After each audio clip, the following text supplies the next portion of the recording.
Hello, my name is William Clark, and I am a writer by profession. I'm retired from just about everything, law enforcement, security consulting, and anything else. I'm 72 years old. I just turned 72 years old. And I have 14 books on Amazon Books right now that I've written.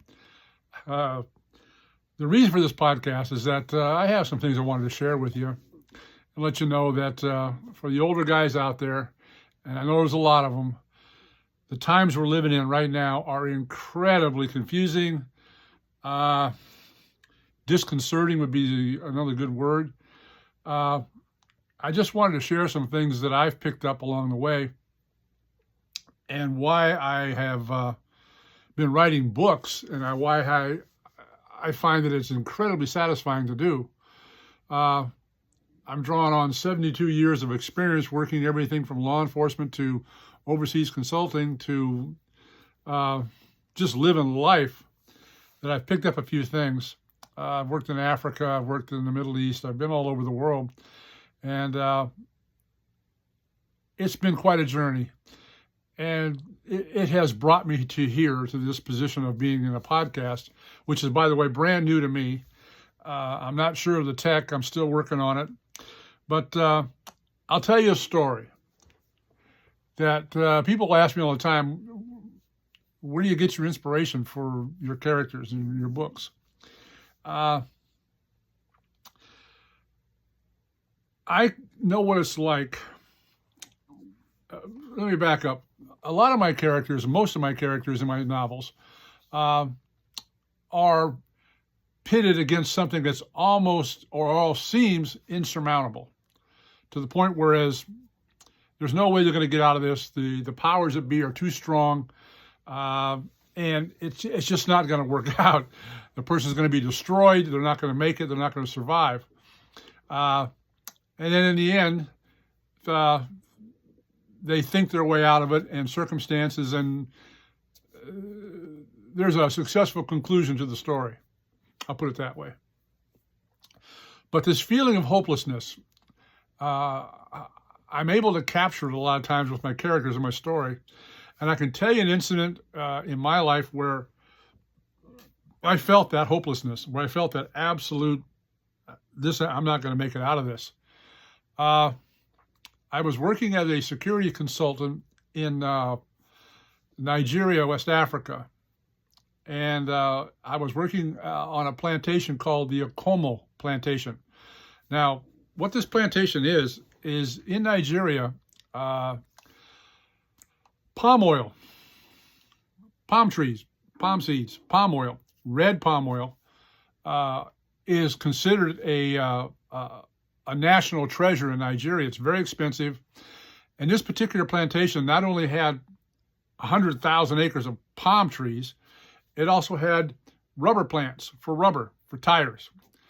Had about 3,000 employees that worked at the facility. And they worked at the rubber plant, and they worked in the palm, cutting the palm oil, the seeds, and processing it. It's a very big operation. The problem is that the bad guys, terrorists in the area, thugs, were stealing vast amounts of this palm oil and then selling it on the black market. And they were also intimidating the workers with taking their wages, and just a really bad situation, both external threats and internal. Well, anyway, I was hired by a company called Global Strategies, which is a British security company, a PMC. I was in Iraq at the time doing convoy protection with that same company.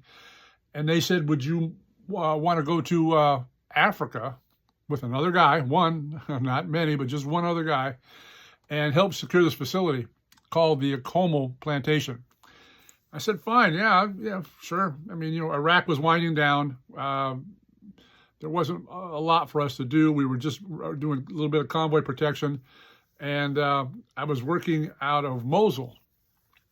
Well, at the time, I left Iraq.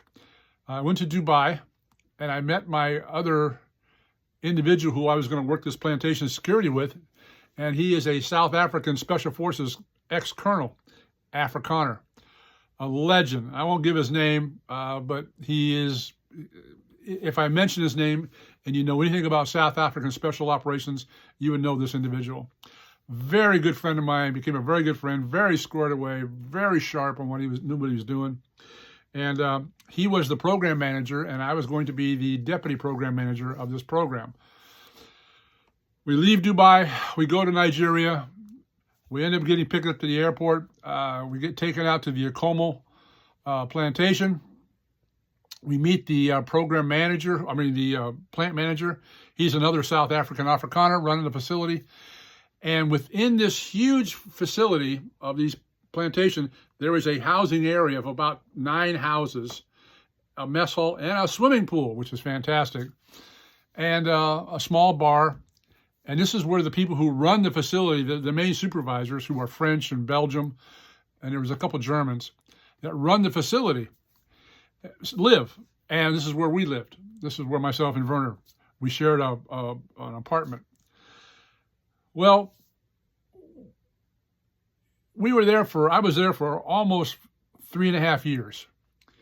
And my mandate was to train, equip, vet, and then implement a security force from the local population.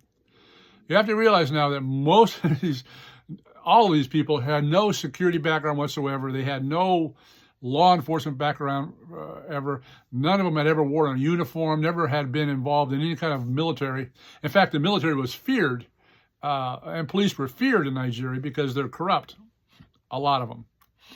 Anyway, so I trained, I vetted, I equipped everybody within security operations, police operations, arrest and control procedures, checkpoint procedures. It took me 1.5 years to get these people up to a security standard that would be applicable to be security for this huge facility. Well, I stood up the guard force, took me 1.5 years, and equipped them, got them uniforms, got them batons, got them all this equipment, trained them in physical fitness, got an NCO staff, did a psychological testing for them. I built this private security force out of just under 200 people. Well, on this particular day, when we had completed training and we had gotten all the people we needed to get, which was about 180, 190 guys, I got them in platoon formation, company formation, and we were going to have a big ceremony the following day, which was going to be in the main soccer field in the middle of this facility. Well, all the dignitaries from the town and local villages were going to come. The people from Benin City were going to be there, the diplomats, to see that this Akomo plantation facility had a viable security force that was been trained and equipped and stood up. Well, as the day came and we formed up and we marched onto the field, there was music and there was bands, and the 190 guys stood in formation in their brand new uniforms and their berets, and I was very proud of my guys, and I shook hands with all the dignitaries there. And great afternoon, great success. My boss at Global Strategies was happy. I actually wrote a book called The Akomo Matrix about how to do this with a indigenous guard force in West Africa, which is, by the way, being used today by various sources. Long story short, the next morning, now let me back up. I and my other cohort, my program manager from Africa, my Afrikaner cohort, did not realize the impact we were having on the thug and the criminal element in this facility by standing up a security force. What we were doing was cutting off their income. They were not able to steal trucks. They were not able to steal bulk bales of rubber. They were not able to pilfer or threaten the employees because we had a viable guard force. So we were really hitting the thug force in their pocketbook. Severe. Now you got to understand, my guard force had 180 guys. I had an NCO staff of about 50. They were doing very well. But there are 3,000 employees at this facility. All had been paying money to the thug groups, and since the security group came in, they weren't doing that anymore.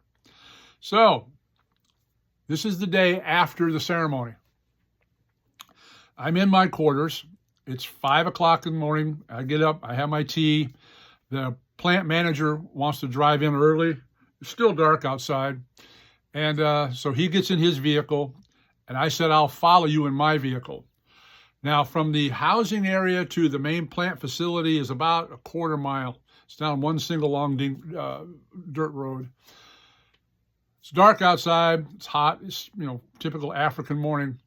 I get in my vehicle. I'm following him, and we're driving down this dirt road, and we get to the main gate. Now, the main gate is a huge gate, probably 12 feet high, metal, double clasp. The guard has to open it and allow you in, and you go in through it, and then there's a plant inside, which is massive, probably 40, 50 yards of buildings and pathways, and it's a main complex.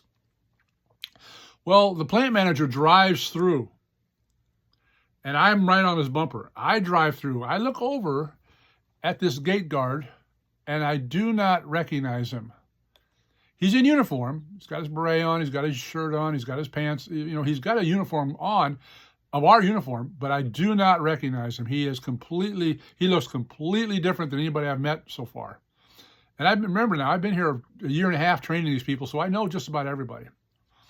Well, I pull through into the gate, and as both vehicles are now bumper to bumper into the compound, this gate guard swings this gate shut and slams it shut against my bumper, basically locking me in. I can't go forward because my manager's vehicle's in front of me, and I can't go back because this gate's been closed.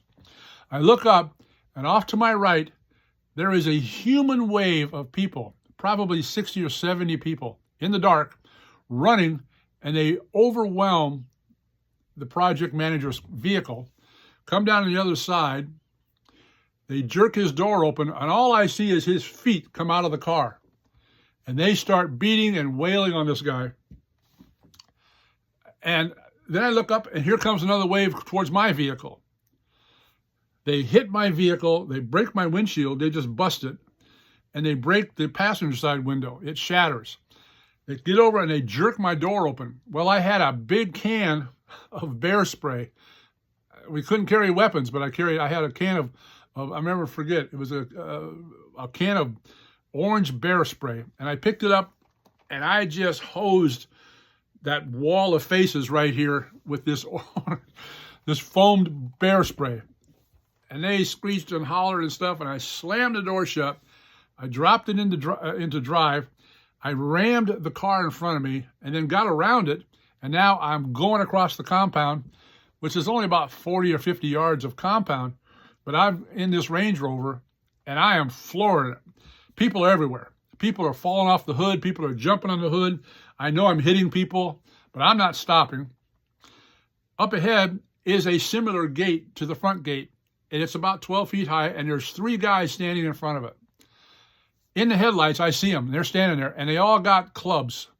They look like cricket bats, and they're all standing there. I'm not stopping. Excuse me. I floor it. I'm doing about 45, maybe 50 miles an hour. And at the last second, these guys get out of the way, and I hit that gate. That gate went off the hinges and off into the bush, and I'm down on this dirt road flying. Probably 60 miles an hour down this dirt road. I'm panicked. I'm scared. I'm shook up. I'm still not comprehending what's happening here. I look in my rearview mirror, and there's a motorcycle coming up. I can see his headlights bouncing in the dust behind me. He's closing on me, and I see one on the other side, and they both have 2 people on the bikes.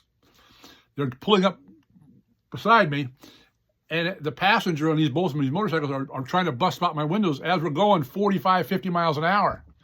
Well, this is not going to work for me. I turn my wheel to the left, and I hit the motorcyclist, and he goes off into the bush end over end. I see headlights and bodies and feet. This guy comes up to my passenger side. Wham, I hit him. He goes off into the bush, end over end over end.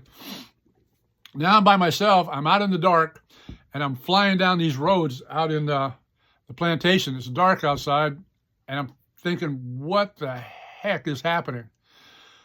My point is that at that moment, I had no weapon. I had no way of communicating with anyone. I'm in a foreign country, and a swarm of people who I have been working with for the last year and a half, maybe 2 years, almost 2 years, are physically trying to kill me. I'm at a loss. Well, anyway, I drive and I drive and I drive and I drive, and nobody else is chasing me. I get up and I make my way around back in the back there in the plantation. There's roads all over the place. I end up making my way back around to where I get on a high elevation where I can see the employee housing area.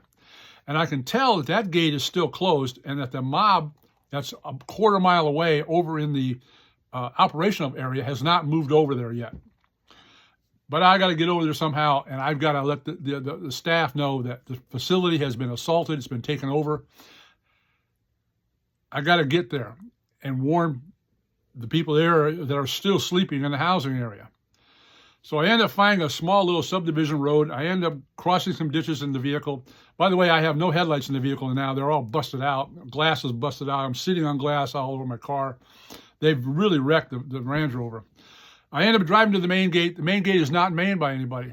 Normally it's manned. Normally there's a person there. It's not manned, but it's closed. I walk up to it. I reach my hand through the barbed wire, and I open the latch, and I push it open. I get in my vehicle. I go inside, and I start putting the alarm out. Facility's been taken over. We got to get out of here. We got to pack up. We got to move. There's like 9 families in this area, plus my boss. I get him up. I give him a briefing of what's happening, what's going on, that we got to get the hell out of here because that mob that just took over the operational facility is coming here. Long story short, we packed up in about 20 minutes, just as the mob was starting to come down the road. We have a 9-vehicle convoy. We get back to the main gate, the main gate, which is about another quarter mile down the road that leads out to Benin City. We get there. It's locked and it's guarded by a bunch of these thugs with sticks and machetes and bats. They're not letting us out. We're sitting in our vehicles. I'm thinking, okay, they're going to drag us out of the vehicle and we're going to end up fighting to the death right here in the middle of frickin' West Africa. I called my wife on the phone, Terry, because I was thinking this would be the last time I was going to be able to talk to her, that she was never going to hear from me again. And anybody ever talks to her, she remembers that day I called her and that sound in my voice of absolute terror and helplessness because I couldn't do anything about it. I didn't have a weapon. Having been a soldier and a police officer, I usually, I can handle things, but I was helpless, at the mercy of whatever was going to happen. Well, as it was, one of the individuals who was in the convoy, one of the French guys who was a plant supervisor, had called his friend in the military, which was a military post just down the road, as we were being evacuated. And the military showed up with a gun jeep on the other side of the gate. We couldn't see him because the gate's solid steel. Well, we hear banging real sharp, like a hammer banging on this metal gate on the other side. And these bad guys try climbing on top of the gate to look over the top to see what's going on. And when they climb on top, all of a sudden they all just jump off. They just jump off. And then we hear automatic weapons fire.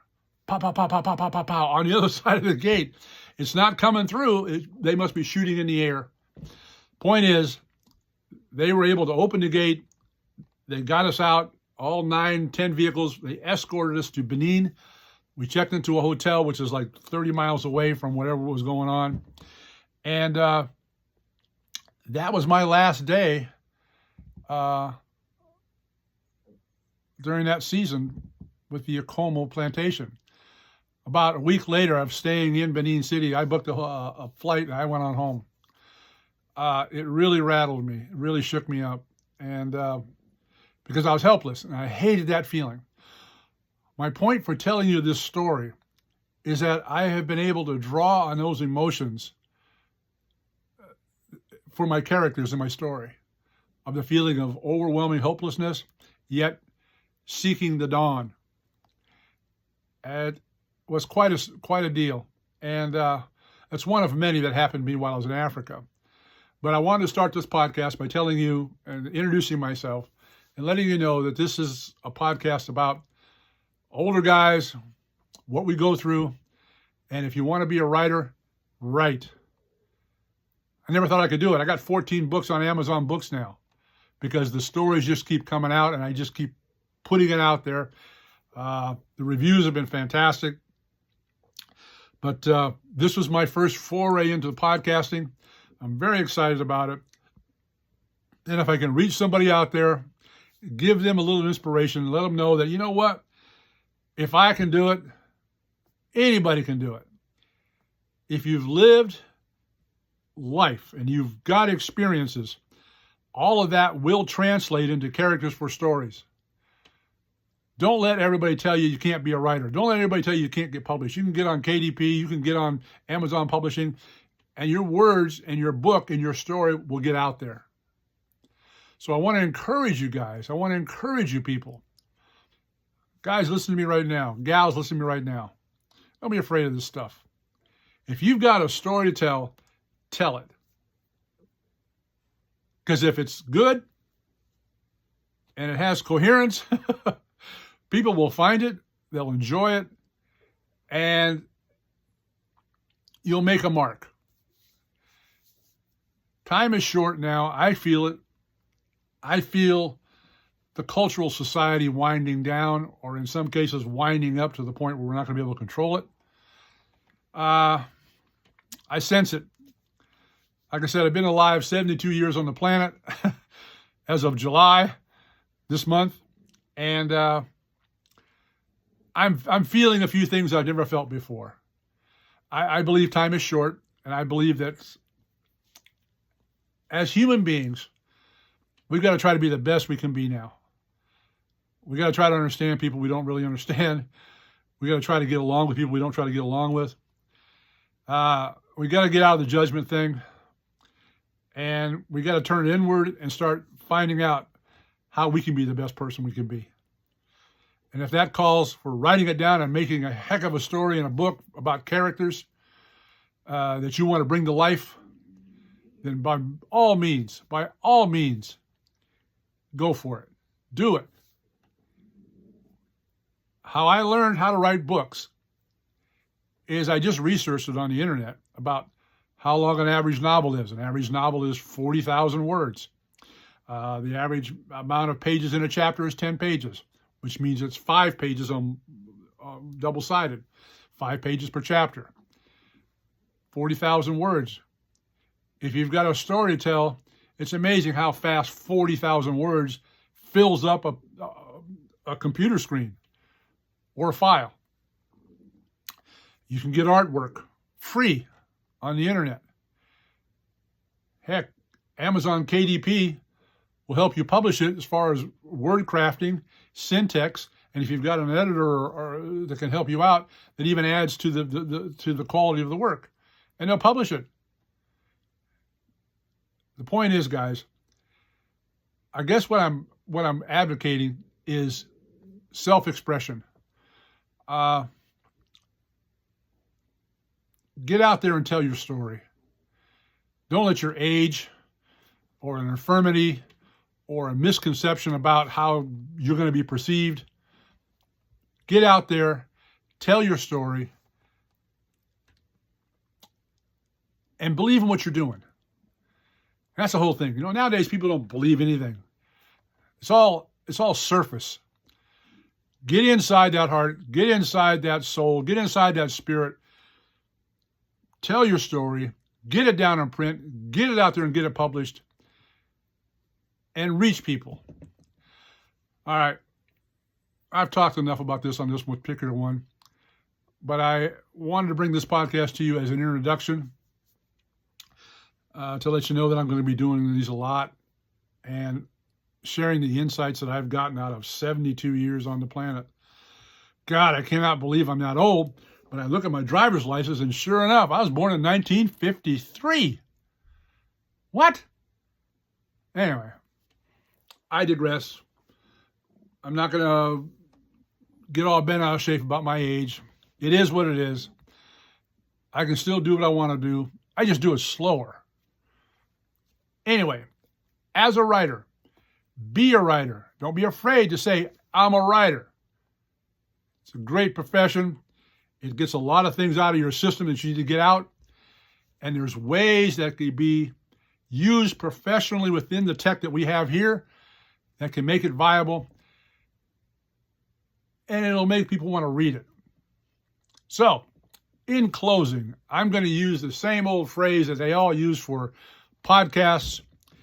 Hit the subscribe button, hit a like or a down like. If you don't like it, tell me, leave a comment.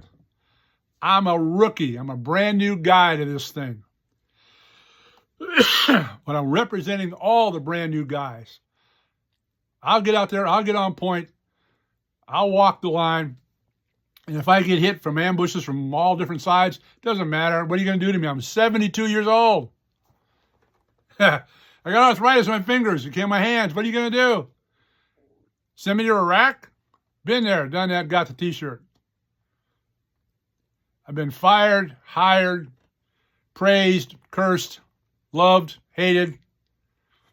All of those things in a lifetime. And I'm doing okay. And you're going to do okay. Write it down. Think about it. Publish it and get it out there. This is William Clark for the Last Stand podcast. I will be talking to you soon. Hang tough. And if you can't be safe, be sanitary. Out.